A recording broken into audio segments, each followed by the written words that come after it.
ఇప్పుడు కేటీఆర్కి హరీష్ రావు గారికి నిజంగా చెప్తున్నా వాళ్ళకి ఇంకనన్నా బుద్ధి వచ్చిందో రాలేదో అర్థమైతలేదు. ఇంత క్లియర్గా కూడా రెండు ఈ గత చూసుకున్నప్పుడైతే మేడిగా ఇప్పుడు కాళేశ్వరం కూలిపోయినప్పటి నుంచి కూడా ఏం జరుగుతుందని క్లియర్గా ఒక రాష్ట్ర ముఖ్యమంత్రి వర్యులు రాష్ట్ర నీటిపారుదల శాఖ ఉత్తమ్ కుమార్ రెడ్డి గారు clear cut power point presentation ఇచ్చుకుంటా ఏమి జరిగింది ఏమవుతుందని క్లియర్ కట్ చెప్పడం జరుగుతుంది. దానికి సంబంధించిన నిపులను కూడా వేసారు. ఆ నిపులు కూడా ఇచ్చిన రిపోర్టు కూడా మేము బటన్లు వేస్తే ఆన్ అవుతాయి, బటన్లు వేస్తే ఆన్ అవుతాయి. ఏడ బటన్లు వేస్తే చెప్పు నాకు ఆన్ కావడానికి? అవునా కదా? కాలం కాక వాటర్ ఉన్నదాన్ని సర్ఫేస్ మనం చేసుకుంటా మనం ఏదో ఒకటి చేసుకుంటూ పోదాం అనుకుంటే బటన్లు వేస్తే నీళ్ళు వస్తాయి, బటన్లు వేస్తే నీళ్ళు వస్తాయి. ఏడ బటన్లు వేయాలి చెప్పండి, నాకు అర్థం కావట్లేదు. నేను నిన్న చూసిన, నిన్న ఏది గంగల కమలాకరు అదే పాడి కౌశిక్ రెడ్డి అంటున్నాడు, మేము బటన్లు వేస్తే మాది నింపండి, నింపు ఖరాబ్ అయితే మేము 29 మంది మేము రిజైన్ చేసిపోతాము. ఏం రిజైన్ చేసిపోతావు చెప్పు మళ్ళా? మీరు ఏం చేశారు? గత 10 సంవత్సరాల నుంచి ఉన్నారు కదా, మీరు ఏం చేశారు చెప్పండి. ఇవాళ కొత్తగా ఈ మేము రిజైన్ చేసిపోతాము, నీళ్లు రాకపోతే ఈ అనేది కరెక్ట్ కాదబ్బా. ఇది ఇది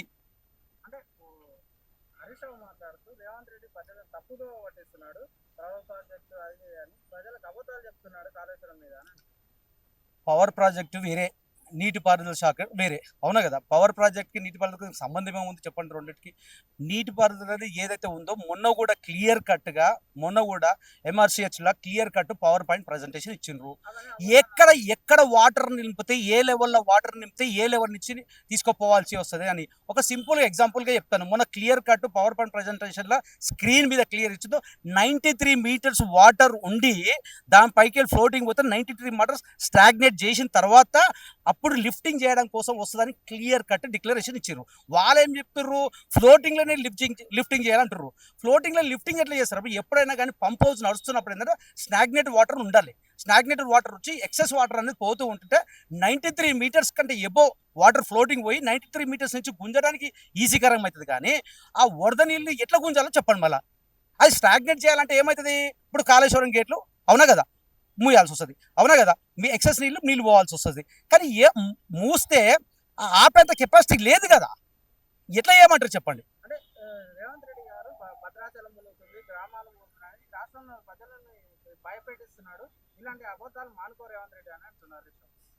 ఇప్పుడు నేను ఏమంటున్నా, భద్రాచలం అనేది క్లియర్ కట్.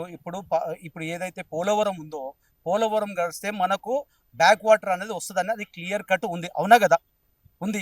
దానికి ఉన్నదాన్ని ఎక్స్ప్లెయిన్ చేస్తుండే ఇట్లా ఉంటుందని క్లియర్ కట్ చెప్పినందుకు దానికి ఏదో ఒకటి వీళ్ళు మసాలా వాళ్ళ మనుగడ కోసం ఇది చెప్తుంది తప్ప రేవంత్ రెడ్డి గారు ఏదైతే జరగబోయేది అయితే క్లియర్ కట్గా ఇవ్వడం జరుగుతుంది ప్రజలకు. వాళ్ళకి అవగాహన లేకుండా ఏదో చెప్పడం అనేది కరెక్ట్ కాదు. వాళ్ళు చెప్పేది అబద్ధాలు. వాళ్ళ హయాంలోనే కాళేశ్వరం ఊలిపోయింది. మా హయాంలో అయితే కాళేశ్వరం అయితే ఊలిపోలే కదా. ఇప్పుడు ఒక మాట కూడా చెప్తాబ్బా, ఉత్తమ్ కుమార్ రెడ్డి గారు ఆయన నీటిపారుదల శాఖ మంత్రులు అవునా కదా? ఆయనకున్నంత అవగాహన, ఆయనకున్నంత మేజస్సు, ఆ మొత్తం మేజస్ పెట్టి ఆ నీటిపారుదల శాఖని ఎలా చేస్తే ప్రజలకు నీళ్ళు ఇస్తాం అనేది పొద్దున్న లేసే సాయంత్రం వరకు ఆ ఒక్క నీటిపారుదల శాఖ మీద క్లియర్ కట్గా డిస్కషన్ చేస్తుంటాడు. అట్లాంటి ఆయన మీద కూడా ఇంత ముందుకు మీరే కదా నీటిపారుదల శాఖ, అవునా కదా? ఏం చేసిరో మీకు తెలియదా? దాన్ని ఎక్కడెక్కడైతే సవరణలు పోయినాయో, ఎక్కడెక్కడైతే అబద్ధాలు పోయినాయో, ఎక్కడైతే ఇబ్బందులు అయినాయో దాన్ని అన్ని సవరణ చేసుకుంటే మేము చేసుకుంటూ వస్తుంటుంది ఉత్తమ్ కుమార్ రెడ్డి గారు. సో అదేవిధంగా రాష్ట్ర ముఖ్యమంత్రి వారు కూడా ఈ రాష్ట్ర ప్రజలకు ఏ విధంగా అయితే నీటిని అందించాలనే ఉద్దేశంతో ముందు పోతుంది తప్ప ఈ ప్రజలను దోసుకోవాలో, ఈ ప్రజల నుంచి ఏదో ప్రాజెక్టులు కట్టి మేము సంపాదించుకోవాలనేది అదే ఉద్దేశం అయితే లేదు మాకు.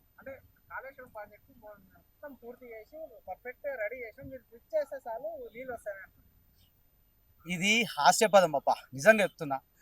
వాళ్లకు గత 10 సంవత్సరాలు రాక్షస పాలనకు ప్రజలు బుద్ధి చెప్పి వాళ్ళ నాయన ఇంట్లో కూసబెట్టిర్రు. అర్థమైందా? ఇప్పుడు జోగోడు బాగోడు అన్నప్పుడు బావబామ్మర్దులు ఇద్దరు కలిసి జోల పట్టుకొని ప్రజల దగ్గరకు పోయి మళ్ళీ మేమున్నాం అని అనుకుంటారు. ప్రజలు వాళ్ళని మర్చిపోయారు. 10 సంవత్సరాలు వాళ్ళు చేసిన అరాచకాలను చూసి ఇప్పుడు వాళ్ళని మర్చిపోయారు. వాళ్ళని మర్చిపోతే ఏ జోల పట్టుకోవాలని అర్థం కాకుండా ఈ రోజు కాంగ్రెస్ ప్రభుత్వం వచ్చినప్పుడు మన దురదృష్ట శాతం ఈ రాష్ట్రంలో ఇది వర్షాలు కూడా రాకపోవడం వరకు ఈ టైంలో వాళ్ళకు దొరికింది ఏదంటే ఈ యొక్క నీటిపారుదల జోల పట్టుకొని తిరుగుతున్నారు. ఇంటింటికి జోల పట్టుకొని తిరుగుతున్నారంటే బుచ్చం వేసేటోడు తక్కువ అయిపోయినారు వాళ్ళకు.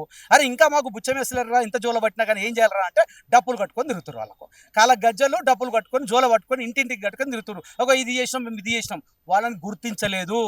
రాష్ట్ర ప్రజల్ని వాళ్ళని గుర్తిస్తలేరు, వాళ్ళని రిజెక్ట్ చేసి ఇంట్లో వండబెట్టిర్రు.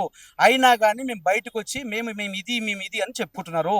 మొన్న కేటీఆర్ మాట్లాడుతూ నేను ప్రాజెక్ట్ దగ్గర పోయినప్పుడు ప్రాజెక్ట్ నిండా నీళ్లు ఉంటే ఆ నీళ్లు ఆంధ్రాకు వెళ్తున్నారు.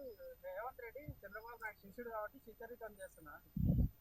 ప్రాజెక్ట్ నిండా నీళ్లుండయి, నీళ్ళకి వెళ్తున్నాయి అంటే మీరు కాళేశ్వరం నుంచి నీళ్ళు అయితే పోతున్నాయి కదా, నీళ్ళు ఎందుకు పోతున్నాయి స్టాగ్నేట్ అయితే? ఆంధ్రాకు వెళ్తున్నాడు. అరే నీకు అర్థం కదా, కాళేశ్వరం ఆల్రెడీ పిల్లర్లు కుంగిపోయి ఉన్నాయి కదా, ఏడ ఆపితే ఉంటది, ఉంటే మొత్తం కాళేశ్వరం మొత్తం కొట్టుకుపోతుంది కదా. నిపుణులు రిపోర్ట్ ప్రకారంగానే నీళ్ళు వదలడం జరుగుతుంది తప్ప మా సొంతంగా అయితే చేస్తలేం కదా.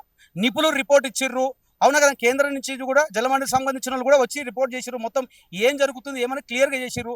అయినా కానీ మీకు అర్థం కాదు, వాళ్ళు నిపుణులు ఇచ్చిన సూచన మేరకే నీళ్ళు వదలడం జరుగుతుంది.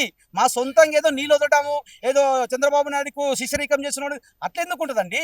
ఉన్న కాళేశ్వరాన్ని కాపాడుకోవడం కోసమే దాన్ని నీళ్ళని వదలడం జరుగుతుంది తప్ప ఏదో ఎవరికో శిష్యరీకం చేసడం కోసం అయితే మా రాష్ట్ర ముఖ్యమంత్రి వారు అయితే చేయట్లేదు. మరి ఈ కాళేశ్వరం ప్రాజెక్ట్ ఇట్లా కావడానికి రేవంత్ రెడ్డి కాంగ్రెస్ వాళ్ళే కారణం. వాళ్ళు బాంబు పెట్టింది. బుద్ధి, జ్ఞానం, ఇంగిత జ్ఞానం ఏమైనా ఉందో నాకు అర్థమవుతలేదు. 10 సంవత్సరాల్లో రాష్ట్రంలో నీటిపారుదల శాఖ ఏదైతే ఫైనాన్స్ మినిస్టర్గా వేసి కూడా ఆయన వాళ్ళ బామ్మర్ది ఎవరైతే ఉన్నారో, ఏది మన ఐటీ మినిస్టర్గా పనిచేసి 10 సంవత్సరాలు పాలించిన వాళ్ళు, బాంబులు పెట్టిన వాళ్ళు, మేము గవర్నమెంట్లో లేని వాళ్ళు మేము బాంబులు పెట్టినామా? ఒక మాట అయిను, మీ గవర్నమెంట్ ఉన్నప్పుడు మేము పోయి బాంబులు పెట్టడానికి మాకు ఆస్కారం ఉంటుంది ఆడికి? మీరే చెప్పండి ఒక మాట. ప్రజల్ని తప్పుదోవ పట్టిస్తుడు. మీ గవర్నమెంట్లే కుంగిపోయిన తర్వాత మాకు ఆ ప్రకృతితోటి భగవంతుడే మాకు ఈ రాక్షసుల పాలన ఇక్కడితోటి ముగిసింది, మీరు వచ్చి ఈ ప్రజలకు మేలు చేయండి అని 2023లో మాకు అవకాశం ఇవ్వడం జరిగింది.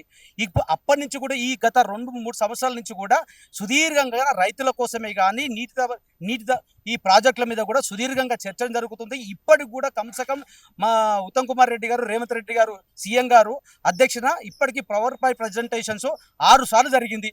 క్లియర్ కట్ ఇది జరిగింది అని క్లియర్ కట్ చెప్పడం జరుగుతుంది.